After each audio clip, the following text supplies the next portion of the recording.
The little girl said to the millionaire, "I don't need money. I just need a hug like your daughter." The summer night market buzzed with life, strings of warm lights above, the scent of grilled corn and sweet pastries filling the air, and laughter floating between food stalls like music. Adam Carter walked among it all, perfectly out of place in his tailored navy suit and polished shoes. At 36, he was a man of precision, CEO, self-made millionaire, single, unattached to anything he could not measure. But tonight, after another exhausting business meeting nearby, he craved something simple, something soft. He stopped at a small ice cream cart nestled between lantern-lit stands. The vendor nodded at him, already preparing a scoop of vanilla, when a small figure appeared at his side. She could not have been more than 5 years old, with hair in untamed curls, a dress faded and too short at the sleeves, and sneakers mismatched. But what caught Adam wasn't her appearance. It was her eyes. Wide, bright, and focused solely on him with no fear, no shame, just something deeper, something almost ancient. Adam smiled gently and crouched down to her level. "Do you need something, sweetheart?" he asked, reaching into his wallet, ready to hand her a few bills. But the girl shook her head. She didn't even glance at his wallet. Her voice came softly, steady, and clear in the noise of the market. "I don't need money," she said. "I just want someone to hug me, like you hug your daughter." Adam blinked. The words hit harder than he expected. "I don't have a daughter," he said quietly, caught off guard. The girl tilted her head slightly, her voice softer now. "I don't have a dad," she said. "I've never been hugged by a dad, not like other kids at school. They get hugs before class or when they fall. I just wanted to know what that feels like." Adam felt his chest tighten. In that moment, the night market blurred around them. Music faded, footsteps softened. All that remained was the quiet voice of a little girl and the ache she awakened inside him. He remembered being a boy her age, alone in the front yard of a big, empty house. His father was always away, business meetings, work trips, always too busy, never there when Adam needed him, never once waiting at the school gates, never once crouching down for a hug. He remembered wishing, just once, to be held like that. Adam said nothing. He knelt and slowly opened his arms. The little girl stepped in without hesitation, wrapping her arms around his neck. She was small, warm, and somehow weightless, but the weight in his chest grew heavier with every heartbeat. He held her tightly, not politely, not briefly, but truly held her, like someone who needed it, too. And he did. He closed his eyes, breathing in the faint scent of strawberries in her curls, and tried not to let the tears fall. Not here. Not now. Footsteps approached from behind. "Lena," a woman's voice called, alarmed but calm. Adam opened his eyes. The little girl didn't move. He looked up. A woman stood before him, holding 2 bottles of water, her blonde hair pulled back loosely. She wore jeans and a plain white shirt, but there was nothing plain about her face. She was striking in a quiet, weary kind of way, with sharp, tired eyes that still held fire and a mouth drawn firm, not by bitterness, but by resolve. She froze when she saw them, her daughter nestled in a stranger's arms. Her eyes narrowed, protective instinct rising. "Who are you?" she asked, her voice steady, no panic, only steel. Adam gently loosened his embrace, letting the little girl step back. She looked up at her mother, then at him. "I'm just someone passing through," he said softly, standing to his full height. The woman's eyes held his for a long second. She didn't speak, but he could tell she was reading him, and something about what she saw made her hesitate. Her daughter looked perfectly at ease, smiling, safe. The woman, Claire, said nothing more. She just reached for her daughter's hand and gave Adam a small, slow nod. He turned back to the vendor, accepted the vanilla cone he had paid for moments earlier, and handed it down to Lena. "Vanilla," he said, "sweet, like hugs." Lena's eyes lit up. "Thank you, mister." He smiled faintly, then turned and walked away, his tall frame blending into the river of strangers under yellow lights. Behind him, Claire stood silently, watching his retreating back.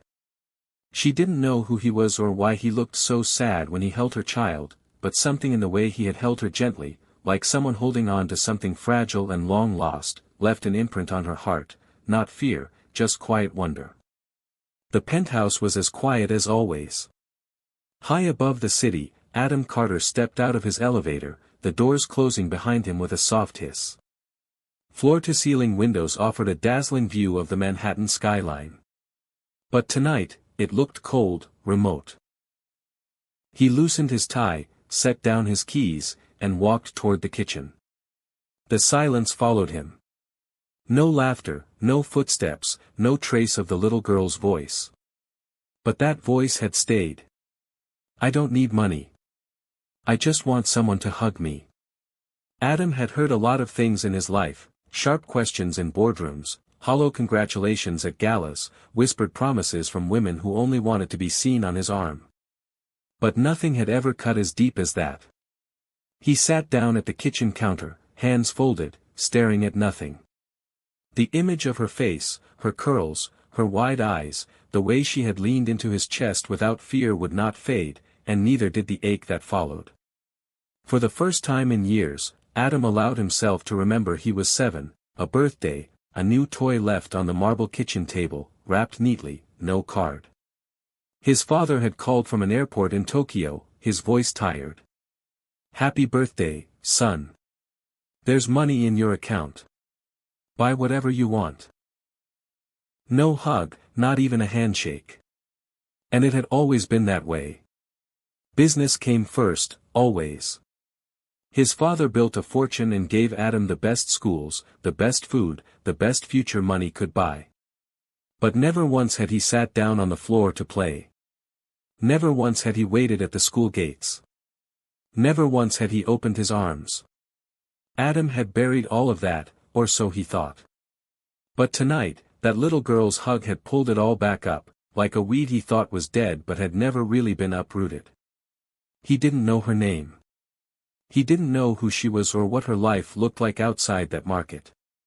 But he remembered her mother, blonde, tired, protective. And yet, when she saw him holding her daughter, there had been no shouting, no panic, just a quiet understanding in her eyes, like maybe, just maybe, she'd seen that sadness in his face, too. Adam sat there for a long time. He poured himself a drink but never took a sip. Instead, he pulled out his phone and opened his calendar. He deleted a dinner reservation scheduled for the next Friday. Then he tapped in a note, "Return to market, 8:30 p.m. He didn't know what he was hoping for, but he knew what he felt. And that feeling, foreign, fragile, had a name he hadn't said in years, longing. The night market was alive again. A week had passed since Adam Carter walked away from that small child and her quiet mother, but he had not stopped thinking about them. Now, dressed more casually, still crisp, but not polished like before, he returned to the same spot, weaving through crowds and music and sizzling food stalls. He searched slowly, scanning each corner, trying not to look too eager. Then he saw them. Near the far edge of the market, tucked beneath a string of hanging paper lanterns, stood a small table covered in handmade items, woven bracelets in soft colors, embroidered cloths, tiny notebooks with hand-drawn covers. Behind the table stood the woman he remembered. Blonde hair tied back, eyes sharp and quiet. She wore jeans and a linen shirt rolled at the sleeves, her hands moving carefully as she organized the display, every motion calm, practiced, deliberate. Next to her sat the little girl, drawing again, crouched over a pad of paper with a stubby crayon clutched in one hand, tongue poking from the corner of her mouth in concentration. Adam hesitated for just a moment, then approached. "Hi," he said softly, offering a tentative smile. The little girl looked up first. Recognition bloomed across her face instantly. "It's the Vanilla Ice Cream Man," she shouted with delight.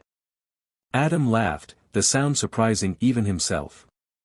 "Close enough," he said. "Claire," he still didn't know her name, lifted her gaze. Her eyes widened for a split second, but there was no fear in them, only a guarded curiosity. Adam reached for the table and picked up one of the bracelets, sky blue with tiny silver threads. "How much for this?" he asked. Claire studied him for a moment, then said evenly, $5. He pulled out a 10 and placed it in the tin box beside her. The little girl tugged at her mother's sleeve. "Can I show him my picture?" Claire nodded. "Lena," he caught her name as the girl spoke, turned her pad toward him.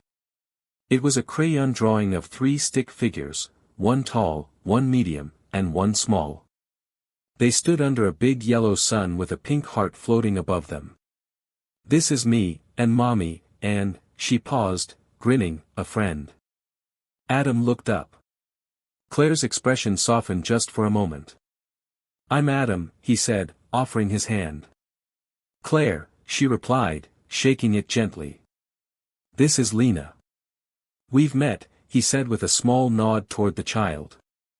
Claire smiled, not quite warmly, but not coldly either.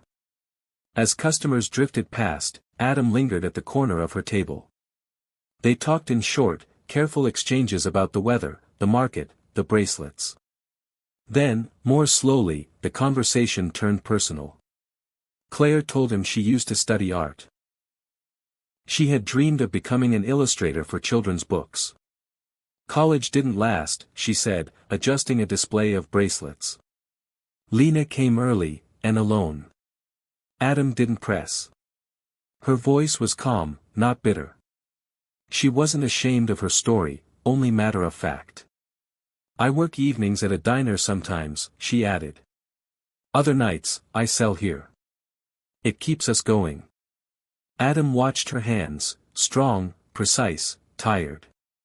He imagined them once sketching gentle forests, playful animals, fairy tale scenes. Now they tied knots in thread and stitched initials into handkerchiefs. "Do you ever get tired?" he asked, genuinely curious. Claire paused. Her eyes flicked toward Lena, who was now drawing another sun. Then she said with a small smile, "As long as she keeps smiling, I don't get tired." Adam said nothing, but the words landed deep. He looked at her.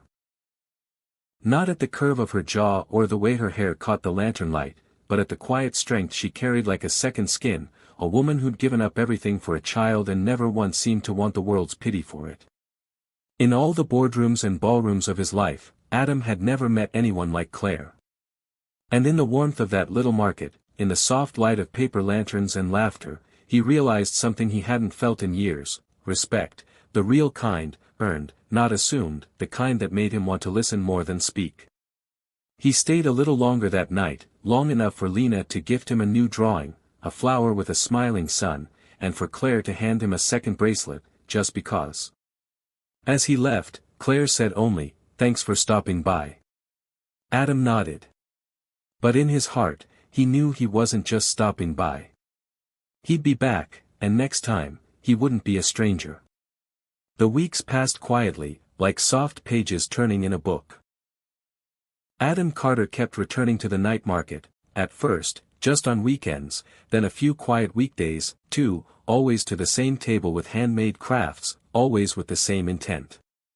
He came with something new each time: bags of fresh fruit, boxes of children's books, warm clothes in Lena's size, coloring pens, sometimes a hot meal wrapped in foil. He never made a show of it. He simply placed them gently beside Claire's basket or handed them to Lena with a smile. Claire never asked for any of it. She rarely even thanked him with words. But over time, her eyes softened when she saw him walking through the market lights, and sometimes, when he wasn't looking, she smiled. They began to share small things: street food at closing time, stories about their days, quiet jokes. Lena always sat between them, drawing, chattering about her pictures. Every week, she drew the same image in new ways: a little house with 3 people standing in front. One tall, one medium, one small, always with a big sun. "One day, this will be our house," she said once, proudly. "It has 3 beds, one for Mommy, one for me, and one for the vanilla ice cream man. Adam chuckled, but Claire had looked away quickly, her fingers tightening slightly on the edge of the table.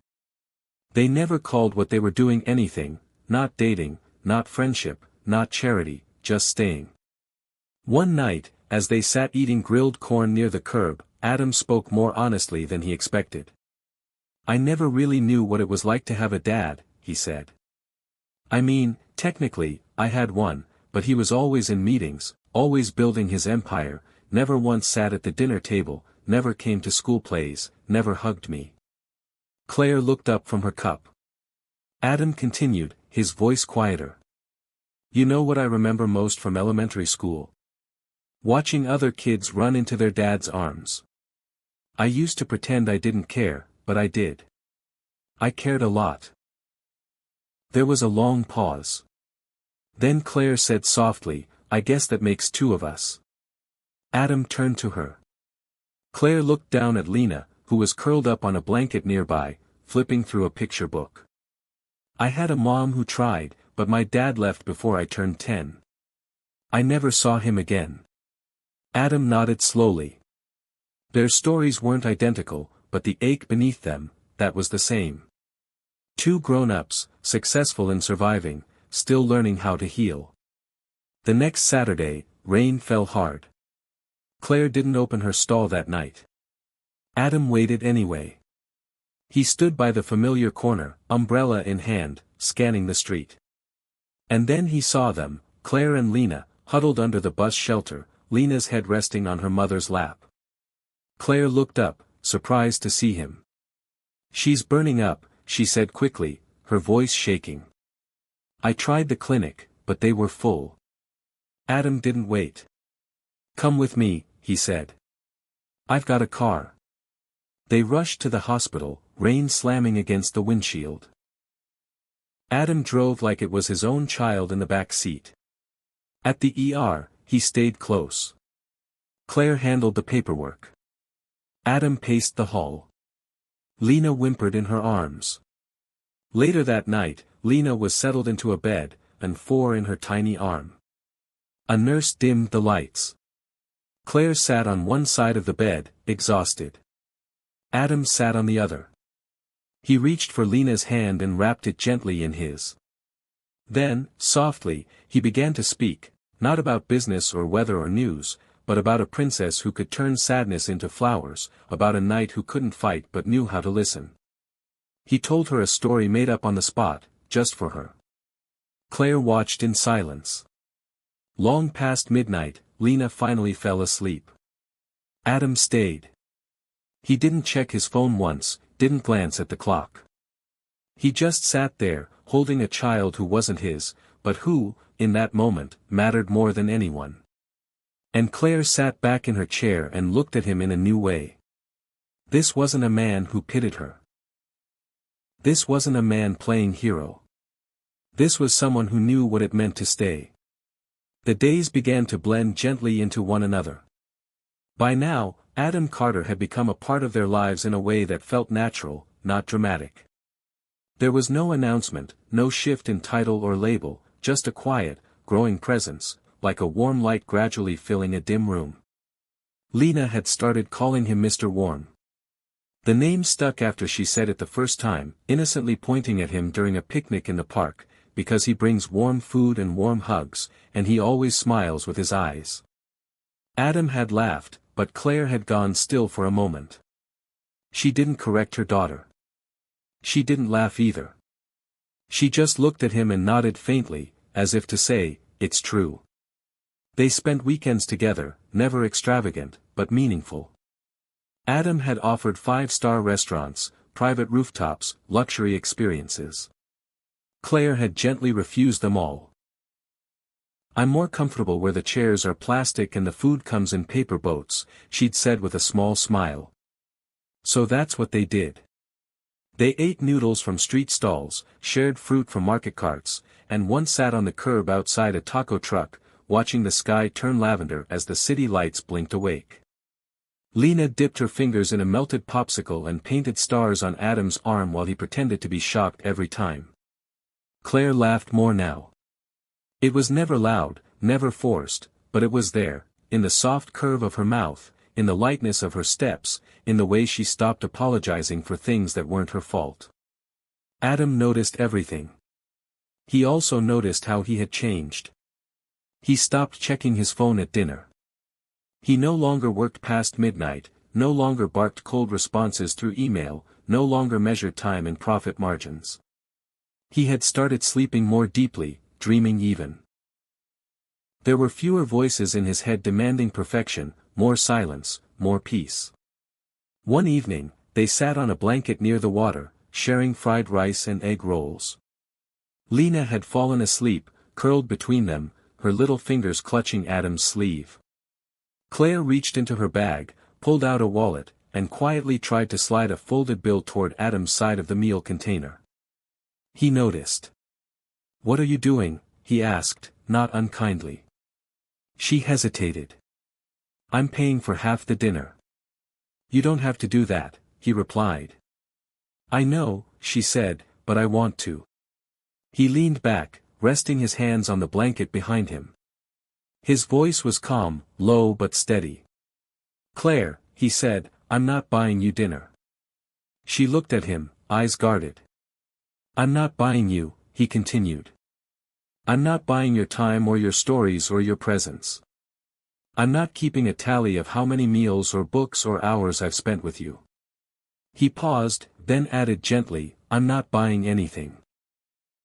I'm just staying." She didn't answer right away. Her eyes dropped to Lena's sleeping face. When she finally looked back at him, there was something raw and unguarded in her gaze. "You make it sound easy," she said softly. "But most people, they don't stay." He nodded. "I know. That's why I'm trying to prove I'm not most people." Claire's lips parted as if to speak, but no words came. Instead, she reached for her daughter's hand and held it tightly. For a long while, they sat in silence, listening to the hum of the city, the wind rustling through leaves, and the distant rhythmic splash of waves against the shore. Adam didn't reach for her hand. He didn't try to press the moment further, but inside him, something settled. For the first time in a long, long while, he felt exactly where he was supposed to be, not chasing, not fixing, not building, but staying. And Claire, sitting beside him, began to believe, maybe for the first time, that someone might actually mean it. The weather was beginning to shift, late summer folding gently into early fall. The nights grew cooler, the skies a deeper shade of blue. The changes were subtle, but Adam felt them in ways that had nothing to do with the weather. Claire had become quieter lately, not cold, not distant, but contemplative, like someone standing at the edge of something she wasn't sure she wanted to step into. Adam noticed, of course. He noticed everything when it came to her. They were sitting on a park bench one Sunday afternoon while Lena played nearby, chasing falling leaves with a stick in one hand and her stuffed bunny in the other. Claire was sipping coffee, her fingers wrapped tightly around the paper cup even though it had already cooled. After a long silence, she spoke. "I'm afraid to let you in," she said, voice low, not looking at him. "Because if you leave, I won't know how to explain it to her." Adam turned toward her. He didn't interrupt. Claire went on. "She already sees you as something permanent, something steady, and I'm scared that if one day you realize this life isn't convenient or easy or polished, you'll go, and I'll have to watch her look for you every time the door opens." Adam didn't answer with words.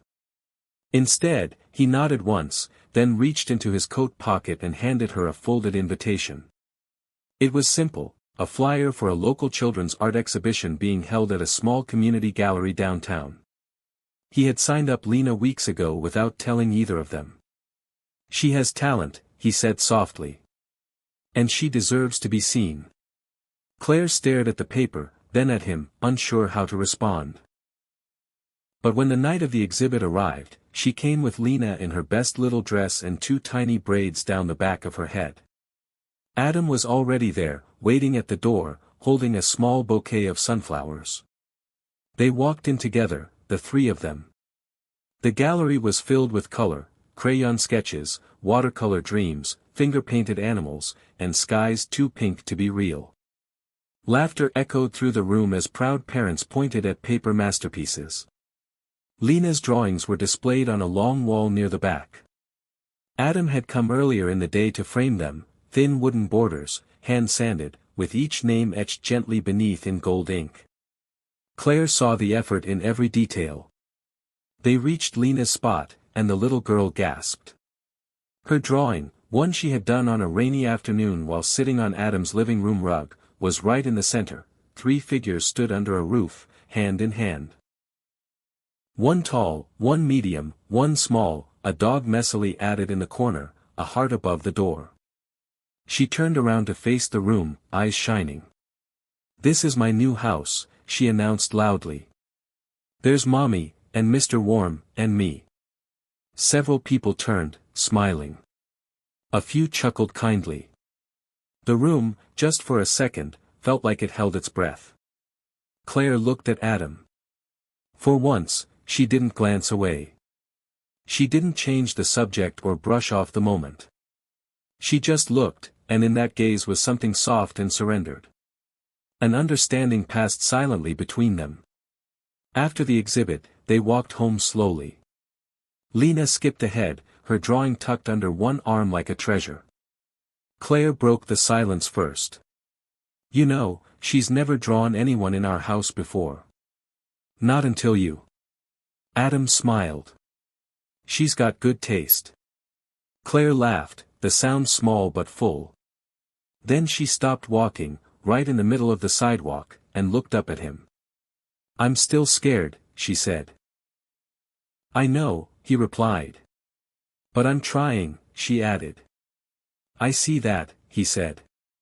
And then, without ceremony, without pressure, he reached out, not for her hand, but for the space beside her, and walked there quietly at her pace. Because sometimes love doesn't announce itself.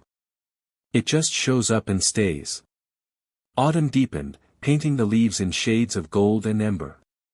The backyard of their small house became a quiet retreat from the world, a place of soft light, simple meals, and the kind of silence that didn't need filling. Adam had been planning something, though he barely admitted it to himself. He wasn't good with words, not the tender ones, not the personal ones. Contracts, negotiations, reports, those were his language. But love? Love had always been something that happened to other people. And yet, here he was, folding napkins, arranging paper flowers he had made himself after watching half a dozen tutorials. He had never touched origami before. But somehow, his hands wanted to do something careful for her, something that spoke even when his voice might falter. He set the table under the sycamore tree, hung fairy lights along the fence, and waited. Claire came out just before sunset, wearing a soft blue sweater and a look of cautious curiosity. She paused when she saw the scene, nothing grand, just thoughtful. Her eyes scanned the lights, the flowers, the quiet effort in every detail. "You did all this?" she asked. Adam nodded. "Well, me and YouTube." She laughed, the kind that settled between them like warm tea. She took a seat, and for a while, they ate slowly, no rush, no pressure, just soft chicken and roasted vegetables, music playing low from the porch speaker, Lena already asleep inside. After dessert, Claire leaned back, eyes half closed in contentment. "Your notebook didn't have to do all this," she said. Adam looked at her. The wind lifted a few strands of her hair across her cheek, and he reached out, brushing them back before he realized what he was doing. "I know," he said, "but I wanted to." She opened her eyes at that, something unreadable flickering in them. Adam exhaled, long and steady. Then, with his hands folded tightly on the table, he began. "I've never been a father," he said. "Never even thought about being one. And I've never really been someone's partner, not in the way that matters." Claire didn't speak, just watched him. "But if you need someone," he continued, voice softer now, "who's willing to learn both, I'm here. I might mess up.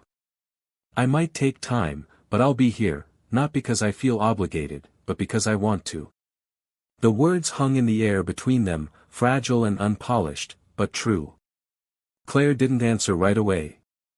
Instead, she stood up slowly and stepped around the table. Adam rose to meet her, uncertain, hands still at his sides. She wrapped her arms around him.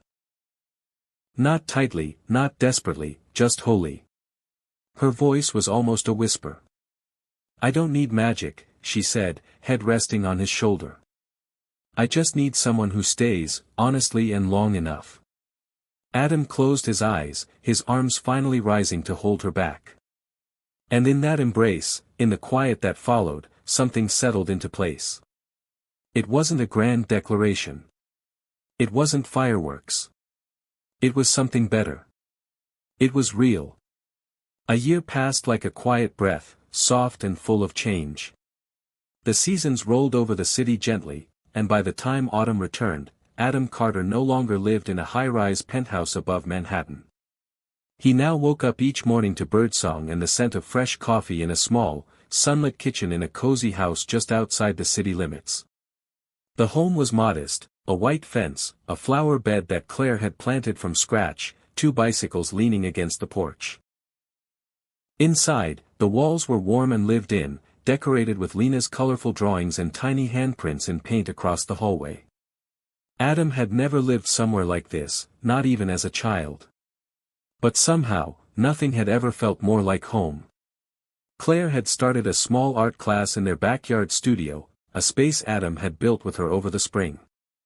She painted a sign herself, "Little Light Studio." Children from the neighborhood came 3 days a week, bringing with them markers, laughter, and a new kind of joy Claire had never known she needed. Adam spent his days in slower ways now. He still managed his business, still took important calls, but only from the office down the hall. He spent more time volunteering at the children's center in town, where he read to kids, fixed broken toys, and taught a weekly class called "How to Listen Like a Superhero." And Lena, now officially a first grader, wore her backpack like a cape and proudly told everyone she met that she had 2 homes now, one in her heart and one with a mailbox and a garden and a dad who made silly pancakes on Saturdays. She had a favorite shirt, too, a white tee with a hand-drawn design that Claire helped her make. On the front, it said, "Being hugged is my superpower." Adam couldn't read the words without swallowing hard. On the day of Lena's 6th birthday, they threw a small party in the backyard. There were balloons tied to fence posts, handmade paper crowns, and a cake shaped like a giant crayon box. Friends and neighbors gathered, bringing gifts wrapped in rainbows and ribbons. But the real gift came near the end of the afternoon, after the candles had been blown out and the first round of cake had been devoured. Lena stood on a little stool in the middle of the yard, still wearing her paper crown, her cheeks smudged with frosting. She held a crumpled note in one hand and a lollipop in the other. "Okay," she said proudly, clearing her throat like a professional. "I have something to say." The yard went quiet, the kind of hush that comes from real affection and attention. She looked at Adam and Claire, then at the guests, then back at her paper. "A long time ago," she began, "I didn't have a daddy, and I used to think maybe I'd never get to have one. I used to see other kids at school get picked up by their dads or hugged before class, and I would pretend I didn't care." Her voice wavered a little, but she kept going. "But then, one night, I met someone, and I asked him for a hug. That was all I asked for, just one, because sometimes that's the only wish your heart can fit." She looked over at Adam again. "And I got my hug. But then I got more. I got someone who stays, someone who eats noodles on the sidewalk with me, someone who reads the same book 5 times and still laughs at the silly part." Lena took a deep breath. "So today, I want to say this, I used to wish for one hug, but now I have a hug that never lets go." The crowd clapped. Some wiped away tears. Claire reached for Adam's hand, squeezing it tight, her eyes wet but shining. Adam stepped forward, lifted Lena off the stool, and hugged her close. Then, without a word, he reached for Claire, pulling her in, too.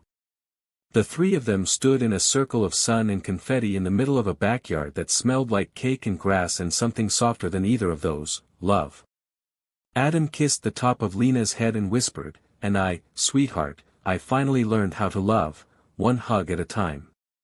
Sometimes, all it takes is one small voice to change the course of a guarded heart. Sometimes, a single hug, given or received, can open a door to healing that no amount of success, wealth, or logic ever could. Adam thought he had everything, until a little girl reminded him that real love is not something you earn. It's something you stay for. And Claire, who had spent so long being strong for two, finally learned what it felt like when someone stayed for her, too. This wasn't just a story about a man and a woman, or a mother and a daughter.